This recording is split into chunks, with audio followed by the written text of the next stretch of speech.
ایک لفظ میرے بھائیوں بتاتے ہیں، ایک بہت بڑے بزرگ، بہت بڑے اللہ والے کی نسخہ ہے، تحفہ ہے امت مسلمہ کے لیے۔ اس میں ایک ایسا چھپے راز ہے میرے بھائیوں، ایسے راز اور ایسے طاقت اس میں موجود ہے کہ آپ جو بھی مسئلہ اس کے ذریعے حل کرتے ہو اللہ تعالیٰ حل کر لیتے ہیں۔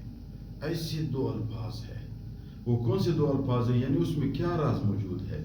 دیکھو وہ دو الفاظ ہیں، یا وہاب و حبلی۔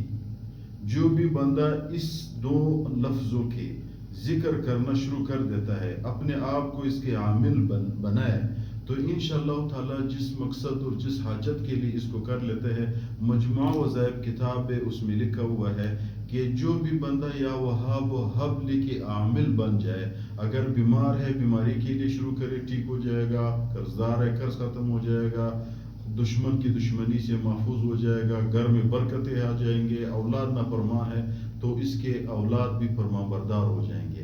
ان فان چیزوں کے لیے ایک ایسے مجرب عمل ہے کہ تیر بہدف ہے۔ کس طرح عامل بننا ہے؟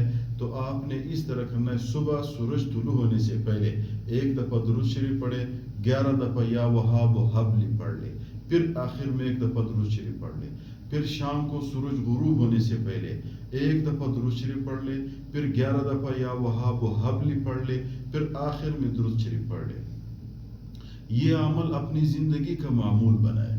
جب آپ نے اس عمل کو اپنی زندگی کا معمول بنائے، اس پہ 2 منٹ بھی نہیں لگتا۔ سورج طلوع ہونے سے پہلے اور سورج غروب ہونے سے پہلے کیا مطلب ہے؟ استاد صاحب نے لکھا ہوا ہے کہ سورج طلوع ہونے سے پہلے اگر کوئی بندہ پڑھتا ہے تو اس میں یہ راز ہے کہ یہ دن کی ابتدا ہے، پورا دن شام تک اللہ تعالیٰ آپ کے یہ ہر کام کے ضامن بن جائے گا، کہ آپ کے ہر کام میں اللہ تعالیٰ آپ کی مدد کرے گا۔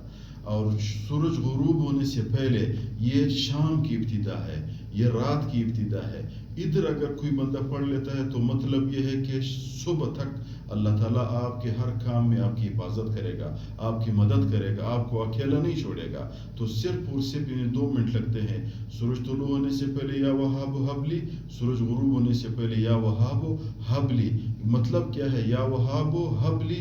مطلب یہ ہے یا اللہ مجھے ہبہ کر دے، بس مجھے کوئی پریشانی ہے، پریشانی ختم کرنے کے اسباب مجھے ہبہ کر دے، میرے بچے نہ فرمان ہے فرما بردار کر دے، میرے رزق کم ہے میرے رزق مجھے ہبہ کر دے۔ یعنی جو بھی چیز ہے اللہ تعالیٰ اپنے طاقت پہ آپ کو اس الفاظ کی وجہ سے آپ کو دے دیتا ہے انشاءاللہ۔